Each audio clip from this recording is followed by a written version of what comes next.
आणि महाराष्ट्र कुणाचा मध्ये पुढील मतदारसंघ भांडूप पश्चिम मतदारसंघ आणि या मतदारसंघात शिंदे गट विरुद्ध ठाकरे गट अशी थेट लढत होती आणि यामध्ये पुन्हा एकदा ठाकरे गटाचं पारडं जे आहे ते जड दिसते। त्यामुळे इथले संभाव्य आमदार कोण आहेत ते आपण ग्राफिक्सच्या माध्यमातून तन्मय प्रेक्षकांना आणि रमेश कोरगावकर यांना ठाकरे गटानं खरं तर रिंगणात उतरवलं होतं। अशोक पाटील यांना शिंदे गटानं रिंगणात उतरवल्याचं पाहायला मिळालं, मात्र रमेश कोरगावकर यांचं पारडं इथं जड दिसतंय आणि त्यामुळे संभाव्य आमदार रमेश कोरगावकर भांडूप पश्चिमचे असणार।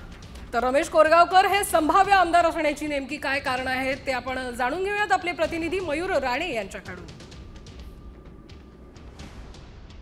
राज्यात विधानसभा निवडणूक पार पडलेली आहे। मी सध्या भांडूप या विधानसभा क्षेत्रात आहे। भांडूप या विधान क्षेत्रामध्ये शिवसेनेचा हा बालेकिल्ला म्हणून ओळखला जातो, मात्र इथे पाहायला गेलं तर तिहेरी लढत झालेली आहे। शिवसेनेचे उबाटा गटाचे रमेश कोरगावकर, अशोक पाटील शिंदे गटाचे असतील, शिवसेना शिंदे गटाचे आहेत आणि जर शिरीष सावंत आहे ते मनसेचे आहेत। मात्र या तिघांमध्ये जर पारडं बघायला गेलो तर जे रमेश कोरगावकर आहेत उबाटा गटाचे यांचे मात्र पारडं आहे ते कुठेतरी जड पाहायला मिळत आहे। मनसेचे शिरीष सावंत यांच्या देखील भांडूपमध्ये राज ठाकरे असतील ते 2 वेळा येऊन गेले होते।